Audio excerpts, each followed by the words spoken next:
good morning, everyone. My name is Sharon Mortensen. I serve as President CEO at Midland Area Community Foundation, and I'm part of the Long-Term Disaster Recovery Group. On behalf of the Long-Term Disaster Recovery Group, we're pleased to bring you this update today as we look at a flood recovery 2 years later. And this is the 2-year anniversary date of the flood. 2 years ago on this day, the dams failed and the resulting flooding impacted thousands of our neighbors, including, I know, some of us on this call. This date brings up painful memories for many, but it also brings hope as we look at how our community has come together over the past 2 years to care for our neighbors. Today on our agenda, what we're going to be looking at on the next slide here, we're going to be doing some introductions here in just a moment of all of our speakers that have been such an important and critical part of this recovery process. We're going to look at what ties us all together in this work that we do. We're going to just briefly touch on the event. We're going to talk about disaster recovery stages in our long-term recovery group. We're going to look at our case management team, and we have one of our case managers here. We're going to talk about investments that have been made. And of course, we have to wrap up with a big thank you to our community as we finish this. Now, we plan for this to be our final Zoom flood connection call. And our past calls that have been conducted over the past a little less than 2 years have brought general awareness of long-term flood recovery in Midland County and somewhat our surrounding area. I want to say special thanks to our speakers, who I'm going to introduce in just a moment here. And we do have previous session topics. So if you wanted to do a little look through history over the last 2 years, you can go to reliefmidland.org, or also we have them posted, and I think they're linked as well to United Way's website. And you can see some of the work that's been done. We had a variety of these calls that took place in the past. So you're welcome to take a look at those. And just in terms of logistics today, this call is being recorded, so we can post this call as well. And we ask if you have questions to please post them in the chat. And at the end, we'll work to handle those questions. So those are a few logistics. But in terms of presenters, we're excited to have 5 presenters today. And that really illustrates the breadth of the work of our long-term disaster recovery group here in this community. Holly Miller, who's president and CEO of the United Way of Midland County, is one of our presenters. Alicia Christie, the Director of Community Impact at Midland Area Community Foundation. Nancy Money, the Director of Community Impact at the United Way of Midland County. And Reagan Schultz, a disaster case manager, will all be sharing today. But I wanted to start by grounding our work in our community's vision statement. This is what brought us together, and this is what we were striving to do as we worked with one another.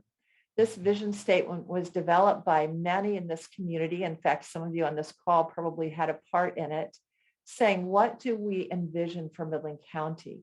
That is that we're together, we're forward, and we're bold, and this is an exceptional place where everyone thrives. Well, we certainly know that with the flooding that was experienced, people were not thriving. So we needed to come together, and we had to work together. We had to be forward thinking. We had to be bold in the action that we took so that we could, again, help to make this a place where all can thrive. Just a little trip down memory lane as well as we look at the timeline of May the 19th. And I think this is one of those events that we can look back and we remember where we were and how we heard about it. It's one of those events that will stay with us, I think, for our lifetime. But this shows you the timeline of what happened that day. And in looking at this timeline, I need to just pause here a moment and say thank you to all of those who are involved in our emergency response. It is incredible that there was no loss of life when you look at the magnitude of what happened in our community. That's incredible. And I think about all of those that are part of our emergency response, our emergency operations center in this community, and the hours that they spent. I know this is when it was starting, but the hours that they spent at the law enforcement center as they worked through all the details. we need to give a call out to Midland County's emergency manager, Jennifer Boyer, and really all of that team for their work. We could tell story after story. In fact, one of our previous calls focused on some of those stories that were told, but we need to recognize and thank them for the amazing work that they did. But this is a little timeline, and the next slide shows a few pictures. Again, some memories of what happened that day. But we're going to look at moving forward, and we're going to talk a little bit about how we move forward in a disaster. So I'm going to turn this over to Holly to talk about disaster recovery stages. Good morning, everyone. I think it's fitting that we come together today, 2 years after the event, to really celebrate how much progress we've made together. And I want to remind everybody that while we're talking about processes and outcomes and even the many ways that we have helped folks, these are real people's lives that have been impacted, and it's taken all of us working together to truly create this impact. And so everybody played their role, and that's the beautiful part of this whole community, is that we work so closely together. I want to talk a little bit about going back 2 years ago to those initial phases. In any kind of recovery effort, it breaks down into 3 phases. That first phase is that emergency phase. As you can imagine, tensions are high, emotions are high, people are obviously upset and have lost a lot. So it's really caring for those basic needs, making sure they have what they need. One of the things I remember very clearly in like the initial first days was airboats being out driven to help deliver insulin to people who were landlocked and couldn't have access to the resources. But making sure that people had what they needed to survive. Those were in shelters, were enacted, and people had safe places to go. And reminds you all that this was definitely in the early days of the COVID-19 pandemic. So that became more complicated. But I think we learned, we leaned in, and continued to find innovative ways to keep people safe. One thing I think we should all celebrate as a community is throughout this whole relief effort, both volunteers and in our shelters, we didn't have a single case of COVID spread, which is a testament to all the folks who really went the extra mile to make sure people were safe. So May 19th, 2 years ago, that was where we started in phase 1. Phase 2 is relief. This is a time when we work collaboratively to really understand the damage, to collect damage, do damage reports. We had teams going door to door, collecting information, making sure we understood the depth and breadth of the people impacted, and making sure that we were ready with data at the federal level to get a national declaration declared, which was so vitally important. And so many people work behind the scenes collecting vital information. And you're going to hear later on the impact of that, right? That making all of those efforts. So if you look at July 14th, that is a pivotal day in our recovery. That was the day when the federal declaration was signed by President Trump at the time. And that ushered in a whole new chapter in flood recovery. That is when FEMA came and hit the ground within days. And those were when those federal resources really were invested into our community. And you're going to hear more about the impact of those. So that ushers us into phase 3, which is we are still at today. And that is long-term recovery group. I often say that long is in the name for a reason. I think in the initial phases, especially in the emergency phase, it just feels like you're not doing enough and not fast enough. Yet when you compare our recovery efforts to so many other communities across the country, we work quickly, together, collaboratively, and impactfully. And so I think now that we can look backwards and recognize how quickly we came together as a community and move forward.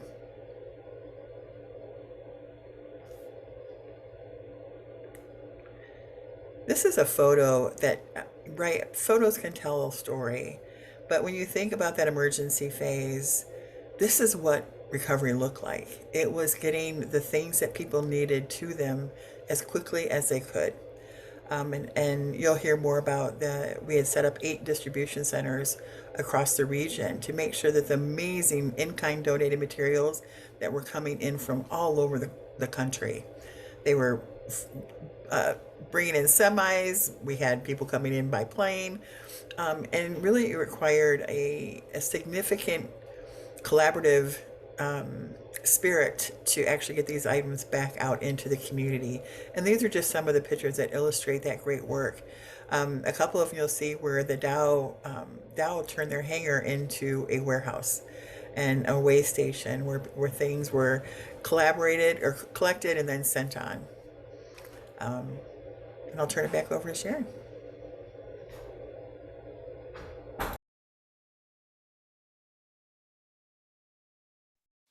The long-term disaster recovery group obviously got into operation once we got into this long-term. And as Holly mentioned, truly, here we are 2 years later. So we've been working at this for a while, but that group came into operation and we developed this whole committee system to help us. So we had a recovery group steering committee, which I know Holly and I were a part of, as well as others. And then we had these 6 committees that worked on various aspects of recovery. The financial support committee, and you'll hear from Alicia and Nancy who were part of that. Volunteer coordination, that committee and the work that they did. Housing support, looking both at short-term and long-term housing needs. Rebuilding and construction, public relations and outreach, and communication is, we could all tell a lot of stories about that. It's so difficult in a disaster like this. So getting the word out to people throughout our community, and then case management and assessment. So each of these had specific people, or in some cases teams. 2 people would share coordination with a team working with them on each of these areas. And these committees met, again, depending on what the nature of their focus was. Some met weekly, some met less frequently. It depended on what the need was. But these groups continued to meet and to look at ways to support people through this long-term recovery process. So that was how we operated within the scope of coming together and working together across so many individuals and sectors of our community to help with recovery. And then Holly will talk about the leveraged approach in terms of the resources that were available. Great. Isn't leverage such a great word? And I think it really illustrates the very heart behind our recovery efforts. I'll demonstrate it like the way that we've really seen the impact of it. There was about 100 million to 150 million estimated in just personal damages when the floodwaters receded. And we did not have those kind of resources locally in order to help people recover. So a leveraged approach is really where we found success, and that is looking at this systematically through the stages. So first and foremost, we know that a lot of families were able to recover on their own because they had personal homeowners insurance. They might have had flood insurance, savings, and different personal resources they could use to recover. Next was when we had the federal declaration declared, is when FEMA came on. And you're going to be hearing later from Nancy and Alicia about the true impact of the FEMA dollars on our community. But then the FEMA comes in and they start allocating dollars to individuals to help them in the recovery efforts as well. Next layer of that are SBA loans. So these are low-income federally insured loans offered to folks to recover from a disaster. And those really helped many people on their journey to have the financial resources they needed. There are many also folks who would not qualify for SBA loans simply because they did not have the income to repay them. And so then they would qualify for the FEMA ONA grants, which are additional dollars set aside for people who have a financial need for more resources to recover. And then and only then do we look at the local resources that we had. And that allowed us stretch our resources as far as we could to make sure that we are impacting the most lives. And so what you'll see that we talk a lot about today are how we really deployed those local resources, both dollars, volunteers, and in-kind resources.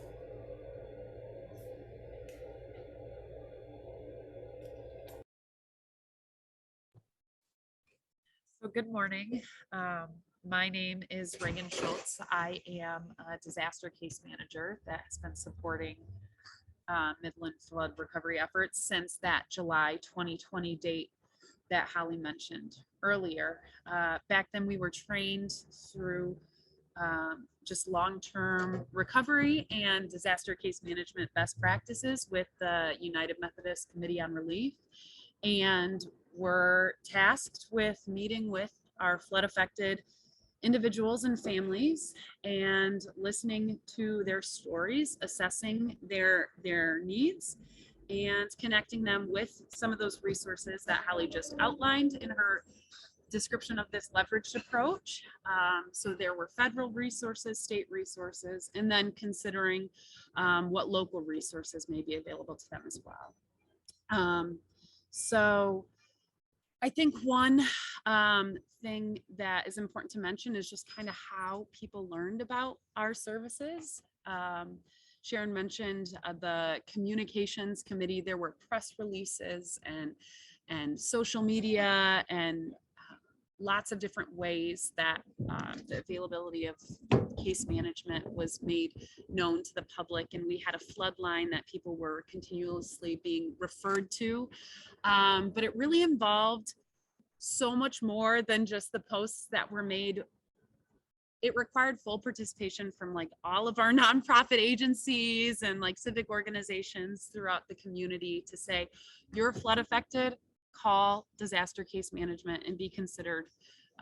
We were there for some people to listen to their stories, and others were determined to be needing long-term case management support. So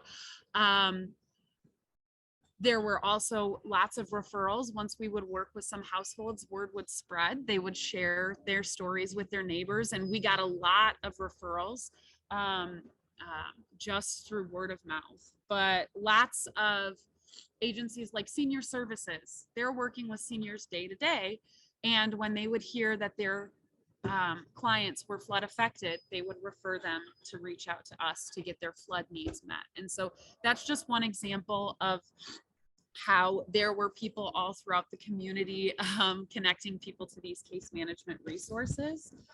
And our services and support for flood survivors range. Like I mentioned, it could be just being a listening ear and referring them to some of the different agencies that do exist to support a variety of their needs. Instead of saying, I think we need to use fundraised dollars to fund rental assistance, we could refer them to Home to Stay, who has rental assistance programs. So just connecting them to the resources that were available to them was one example of ways that we were able to assist. We're also connecting them to mental health resources, our community mental health, the support group that was available to flood survivors, some of the phone lines that they could call to, and also providing them access to technology. We were working with folks who maybe didn't have a cell phone or didn't have a computer or ways to connect to some of these resources. So there's really varied ways that we were working with households based on their specific needs. And we were trying to look at them in a holistic way. We understand that you've lost personal property, and we understand that a lot of our flood survivors have lots of damage to their homes, but there may be more than just rebuild needs that you had throughout these last 2 years. So we were trying to look at them holistically and provide support for their various needs. And it was really important for us to consider that each household had their own unique story and experiences and was impacted by this disaster in very different ways. So every single household needed to be considered on an individual basis and had a different set of needs. And we had to balance what their abilities and resources were and the magnitude of damage that they had sustained. when considering them for case management. So a lot of people, like Hallie mentioned, were thousands of households within our community had the ability and the resources to recover from the disaster independent of disaster case management. So the households we were working with through long-term case management were the members of our community who faced distinct recovery challenges. So these challenges could be the fact that they were a senior and they needed additional support because maybe their income has been restricted at this point in their life, or they don't have that access to technology, or maybe they don't have as many surviving people in their lives to support them through their recovery. People's physical and mental ability were factors in risk factors associated with them recovering from the disaster. If you were a single head of household, or if you had children in the home, or again, lack of access to technology, those are all types of reasons why you'd be particularly benefited through case management as a member of our community. And also there are some very complicated rebuilds that having somebody to walk alongside you, maybe your neighborhood has been or maybe your neighborhood was rezoned when between the time your home was built and when the flooding happened. And so that led to very unique requirements that you faced in rebuilding your home. Or maybe you sustained so much damage that you were held to stricter rebuild requirements and had to work with Eagle or different agencies. And so we were here to walk alongside folks in those types of situations. Let's see. So on this slide, we can see one of these recoveries. This is one of our clients. This is actually the very first client I had that had a full rebuild. Their home was gutted after the flooding, and this is the first client we saw rehomed after that. And this quote, I think, is very powerful that we see here. She shared when she moved back home, "You were my last hope. This is the first time I've been in my home in 10 months. It's beautiful. It's like the penthouse. I'm going to enjoy the days that I have left. Thank you." So this individual was a senior. She didn't have access to technology. Red Cross actually bought her a cell phone so that she could call in and apply for FEMA. So this was somebody who faced a lot of risks associated with being able to recover successfully from the flooding, and was isolated from the community prior to the flooding, and actually was in really poor mental health. And one thing that I remember that she stated was that, you know, even before all the flooding happened, she just didn't even really want to be alive any longer. And after working with Home to Stay and volunteers and Habitat for Humanity and us through case management and Sanford Strong and so many different people coming together to invest in her recovery in different ways, she was just so excited. And she said, you know, I'm really looking forward. I just want to live. I want to live and I want to carry on with my life. And so this is just one really powerful story. And without case management to walk alongside her for those 10 months, I'm just not sure how we would have gotten this done. And without the support of all the different agencies that were involved in making sure this individual had the resources they needed over those 10 months, like rental assistance and access to food during hotel stays. There's just such a variety of ways that people stepped up to support this recovery. And this is another story of a household. So their unique circumstance that they were facing at the time of the flooding was that they were due with their first child in about 6 weeks. And so their home faced about 6 feet of water. It filled the basement and 6 feet of water on the main floor. And this is a 1-story home. And they got out of there, and their priority was making sure that their new child was going to have a safe environment. And so when we worked with this household, they were with family, and staying with them, and their priority was not on the home because understandably they have a newborn, and this is a big struggle in and of itself to face the challenges that come with being new parents and not having a home to do that in. And so being able to meet with them, see where they were at, and provide them the support allowed them to kickstart their recovery. And this is one that will be nearing its completion in about a month or so.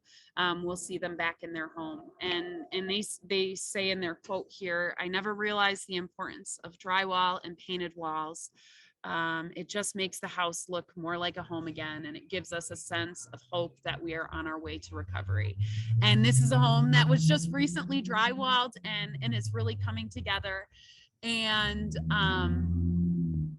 this just speaks to the gratitude that our clients have had this whole way through. We've worked with about 200 families in Midland County through case management, and the amount of joy and appreciation and gratitude that we see when you think they may just be so down on their luck, it oftentimes is so opposite of that. They're just so grateful for what they have and how people have stepped up and showed out for them. So this is just a few of the faces of the flood survivors that we have worked with and their recovery. And yeah, that's my piece that I have to share with you.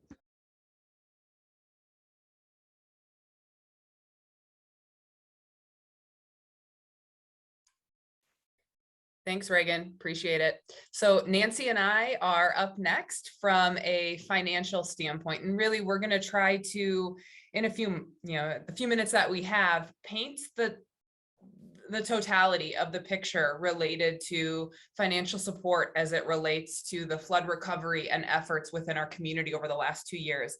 And I think it would be a real misstep of us if we didn't start first with, before we even got to the point where our financial support committee was convening and really looking at unmet needs as it related to case management assessment, if we don't sit and first pause in the total in-kind contributions and donations and the other state and federal dollars that Holly referenced in her piece earlier. So Nancy, I'm gonna turn it over to you.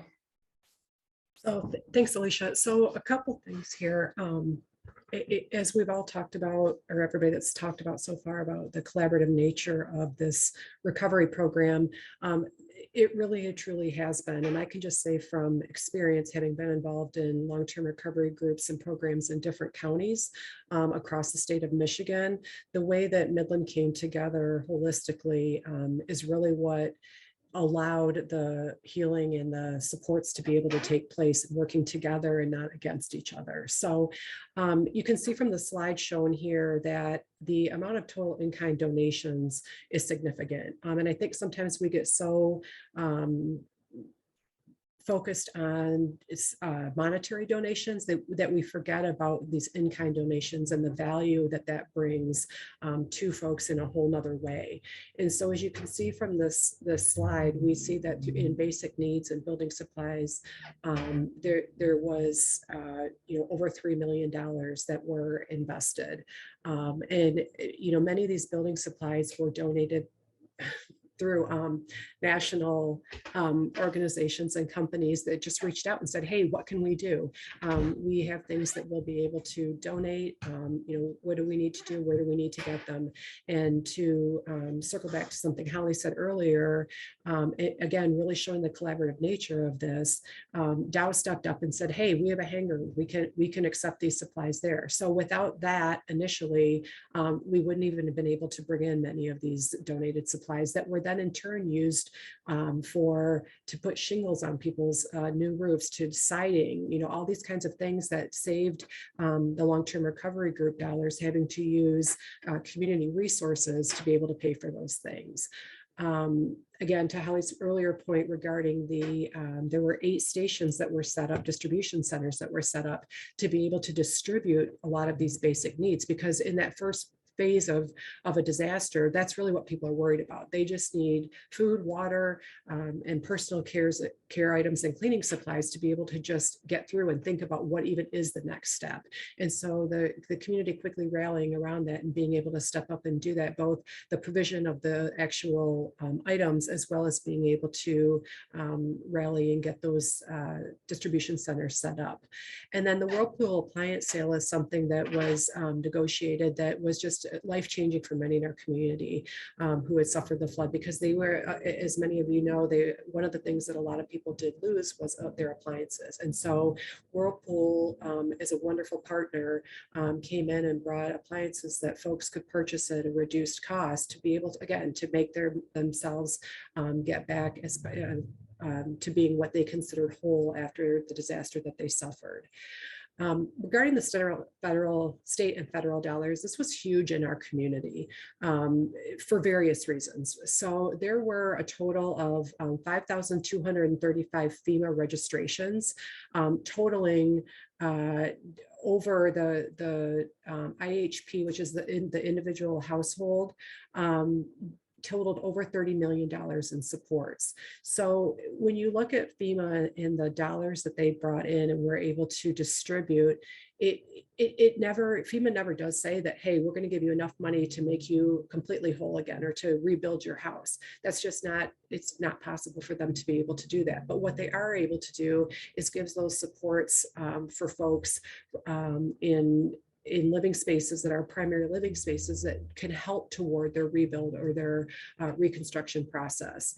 FEMA also provided over $3 million in rental assistance to folks because, as we know, many people were displaced from their home immediately and didn't have the resources to be able to, go to a family or a friend, but instead had to find somewhere to rent for a while. And so they were able to do that through that rental assistance support. And then with other needs assistance, there was over about $1.4 million that were invested through that. And then SBA also, loans that were being able to be given, low interest loans through SBA, totaled over 40 million. So when you look at this and that state and federal dollar number of 75.6 million, it's kind of overwhelming. And the thing that this actually doesn't include either is that FEMA also gave a grant to the state of Michigan for nearly $5 million to continue the long-term disaster case management program. And without that, we would have had to leverage community dollars that we were able to invest in direct assistance because we would have had to pay to support the disaster case management program. So instead, by that program coming in, we were able to let those case managers that were already working continue that work as well as hire more. And also, so what that in turn did was they helped with appeals. They helped with their people's FEMA appeals, which again, in that cycle then brings more dollars back to the community for rebuilds and reconstruction and unmet needs that didn't have to be leveraged through the unmet needs committee. So this in-kind donation and state and federal dollars is very was and continues to be life-changing for many in our community. Thanks for sharing that, Nancy. If you could just go back a slide really quick to what Nancy was just reviewing. I think if nothing else, from everyone that you've heard talk already this morning, I mean, it just affirms the complexity of long-term disaster recovery. And really the financial aspect is a piece of the total whole. And so I think it was really important what Nancy was sharing related to the in-kind donations and even those state and federal dollars, because she just said it, that we know our FEMA entities and state and federal supports are not in it to create collective whole recovery of individuals who've experienced the flood and damages related. And so we knew that in order to continue to move that needle of just general recovery of our community, we would have to tap into that philanthropic entity within Midland County. But these pieces that she has highlighted for us today really show the proactive work that was established before we ever moved in that direction of that step 5 that Holly shared on the leveraged approach. So again, I just think it's really important because the Whirlpool appliance sale, just for example, right? Being able to offer that to our community helped to support a need that the financial support committee wouldn't have been able to necessarily consider in full, because those were not needs that would have at that point been deemed as essential to get people back into their homes. But we know that appliances are essential to humans and to living. And so it was taking the best of both worlds, if you will, and offering something that we knew we couldn't offer in another way at that time. So just wanted to highlight that, and just, thank you, Nancy, for going over all of those things in detail, because this is complicated. But if we're able to provide just that 30,000-foot view for our community, it's helpful, because this is a 2-year process and it's not done yet. And so, yes, thank you for that. So you can go to the next slide. All righty. And so, as Nancy already mentioned, the Unmet Needs Committee, or also known as the Financial Support Committee, has been convening and collaborating and working together for the last nearly 2 years. Pretty quickly after the dam failure, the Financial Support Committee was convened. And I got to be honest, and the presenters have already shared this, it's messy work and it's unknown work when you're first endeavoring into this space of recovery.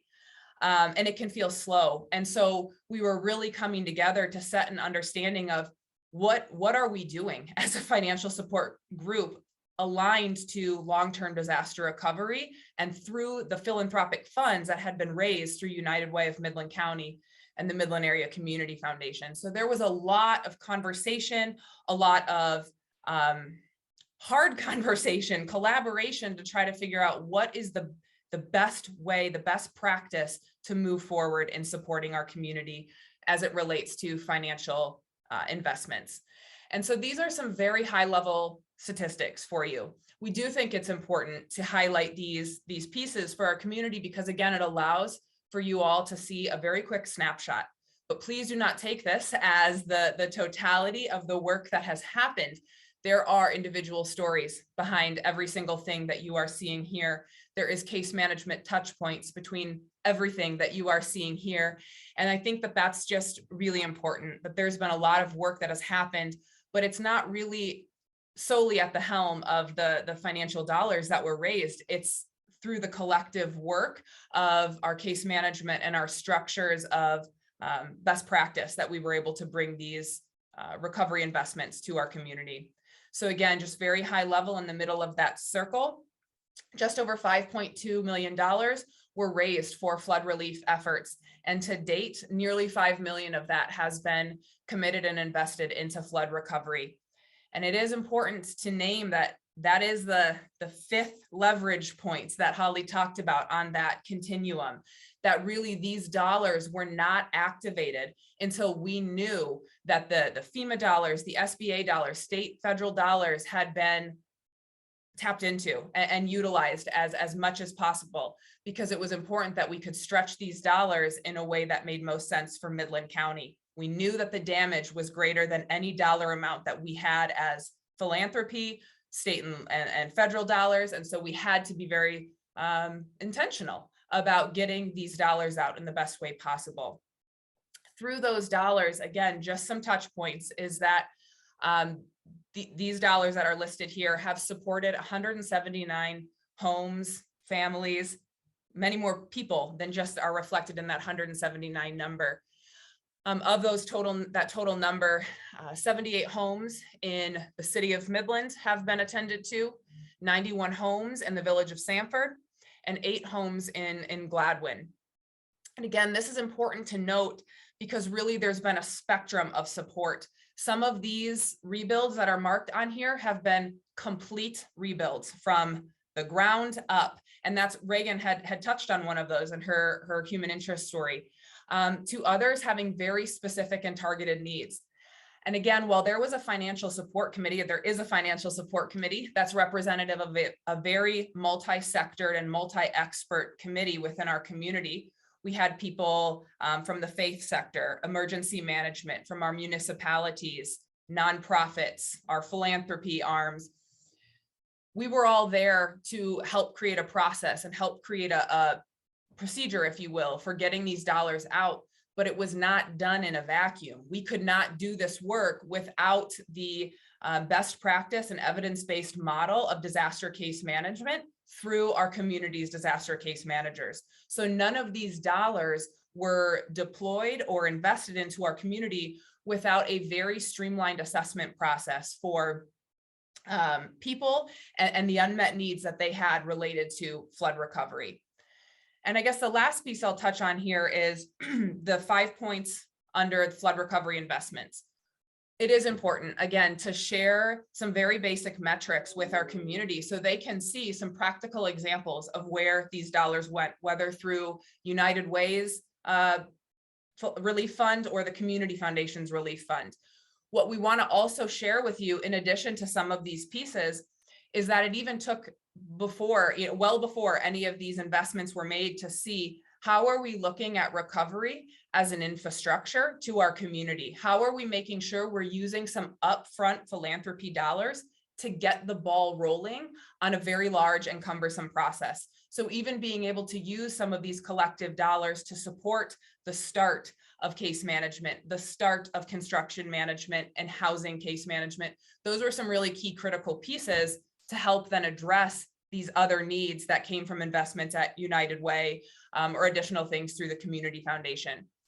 The one thing I will also share of the value and the benefit of our financial support process and that committee as a whole, and again, going back to some of that multifaceted expertise within that committee, not related to flood recovery necessarily, but related to key areas of unmet needs that flood survivors had. So for example, we had housing experts that are on that financial support committee, because again, it's very important that their voice is on that committee to be able to hear the unmet needs of flood recovery and make sure that we are moving through all other financial support opportunities within Midland County related to housing, for example, before moving on with philanthropic dollars. But I think the thing that was beautiful and still is beautiful about the financial support committee is that through collective conversation and through the trends and themes that were recognized in the case management sphere and what they were bringing forward, it allowed us to look a little bit out of the box as it worked to help support needs of our community broadly, maybe at the areas that we couldn't as a financial support committee look to fill or create a solution for. So one example that sticks out in my mind is we were hearing the difficulty that flood survivors were having receiving SBA loans or other zero to low interest loans to really create a gap fill of ability to kind of hit their final mark on recovery as it stood from the flood. And so we had a local church who was a part of our financial support committee hear this information and hear the trends that was being received at this committee, and was able to take that back to their congregation and identify an opportunity for 0% interest loans to be allocated and distributed to flood survivors that had just a bit of gap related to their flood recovery that wasn't otherwise able to be met with philanthropic funds or other state and federal funds. So it was just a really beautiful connection point that we could be creative thinkers, strategic thinkers in the way that could be really impactful for our flood survivors. Nancy, do you have anything to add on this slide in particular? The only thing that I would add that I want to make aware is that and it kind of goes back to something that Reagan said earlier.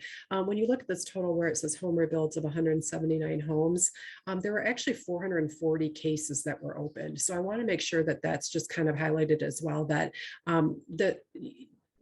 something that Reagan had mentioned regarding that recovery is not just about your home being rebuilt. So there's a lot of other things and other supports that our disaster case managers gave that didn't necessarily involve dollars that were being accessed from the unmet needs committee. So while 179 homes were rebuilt or projects were worked on, there actually, were 440 survivors that our disaster case managers worked with directly. So I just want to make sure to highlight that. So regarding the volunteer hours and the value of that. I think, it's something that we would definitely be remiss if we didn't highlight. And one thing I want to say about this, and a little caveat to it, is this is just volunteer hours that we tracked. We know that when the disaster hit, we had neighbors helping neighbors. We had people that didn't know people helping folks. And so those hours are not in this value. So when you add in that, just think how significant that amount is. So because that is a really integral part of those first few days following a disaster, is just walking out and helping your neighbor get stuff out of their basement, et cetera. But we were able to track through following those initial days, the value of those volunteers. And volunteerism can look very different in a disaster. It can be somebody who is, I think a lot of times we just think of flood volunteering as going and painting or rebuilding a house. It's so much more than that. We partnered with local faith-based community on doing spiritual and emotional support, and having folks walk alongside people that our case managers were working with. So that's a way of volunteering. There were folks who would provide sandwiches at distribution centers. That's volunteerism. So there's so many ways that we look at volunteerism. And when you put a dollar number on it, what we did track, is close to $1 million worth of value that then, again, to Alicia's point earlier, we didn't have to utilize philanthropic dollars to be able to pay for some of that.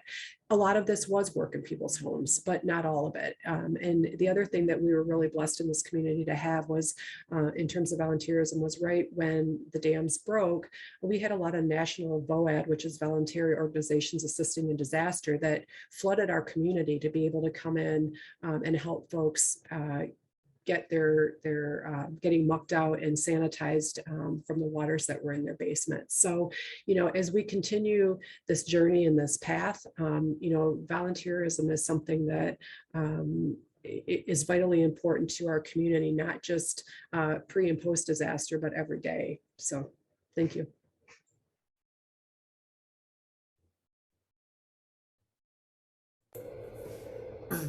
Great.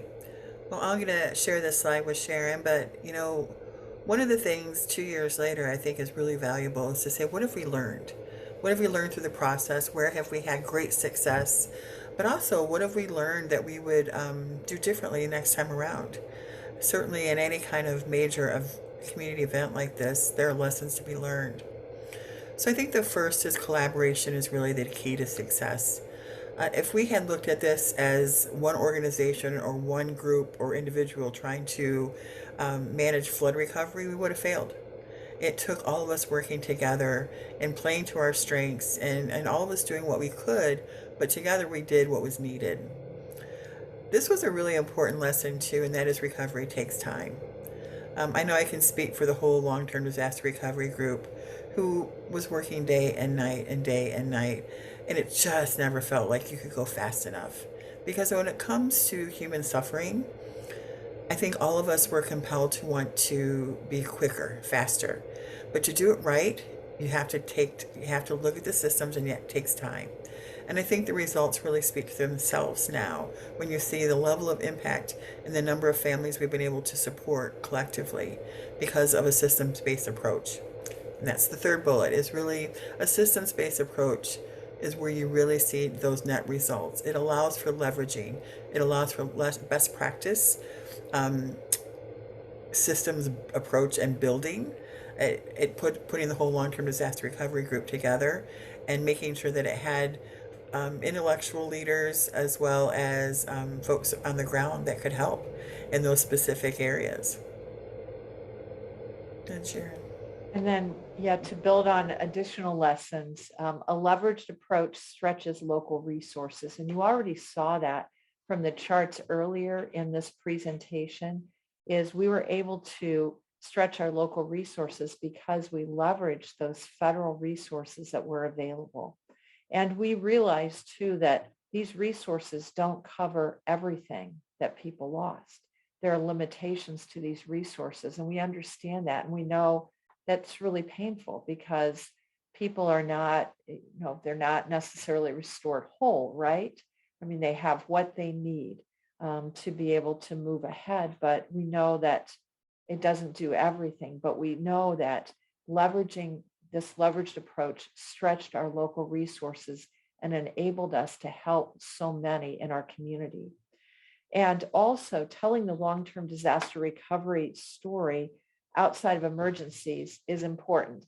And I think about this because a few of us were around in 2017, which I know sometimes we call, that was another flood. It didn't have nearly the devastation of this flood, but it was another flood. It was another federally declared disaster that our community faced.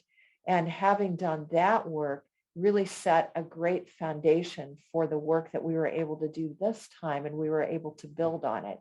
The expression I sometimes use is like, my ceiling is your floor, so like that was kind of the floor of where we started, the ceiling of last time, to enable us to build together.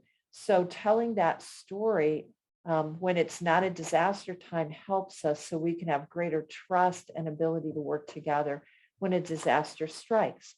And I think about one of the things we learned from 2017 was the value of our disaster case managers, because we had not as many as we had this time, but I know we had more people impacted this time, but we had disaster case managers that served our community last time. So we already knew that coming in. There was trust in our community about this process working, so we could move quickly, and we had our disaster case managers in place much earlier because of that. So I think these telling our story, it allows us to build trust with one another. And of course, we don't want to see another disaster strike, but we have greater trust in our community. So if we had to respond to something, we can start there and build even better what we're able to do. And finally, we live in an amazing community. Truly, seeing the things that went on, it's just awe-inspiring. And I know we could probably tell story after story after story of things that really moved and inspired each and every one of us. But the fact that people in our community came together, and I think about even the dollars that were given for this effort of the, $5 million that we received, people sent in $5 and $10. Thousands of people responded according to their ability to give. And not just financially, but as has already been talked about, the volunteer things that Nancy referenced, the number of people and I mean, just in the neighborhoods, if any of you were in flooded neighborhoods, I know we were, the people that were helping each other in the neighborhood, the people that came to our neighborhoods that brought food, that said, can I help you right now? I mean, it was amazing to see what happened. We do live in an amazing community, and the way that businesses, individuals, organizations mobilized was nothing short of amazing. And as we already mentioned earlier, the fact that there was no loss of life in a disaster of this magnitude also speaks to the amazing community that we have, and our first responders that in some cases went door to door to help get people to safety. So lots of amazing things that we could tell, but I think it's important to just acknowledge our community, because the long-term disaster recovery group was able to do what we were able to do because of our community support in so many categories. So our final slide, I think, just reiterates that message, the thank you message. And Holly, anything that you'd like to add as we're finishing here?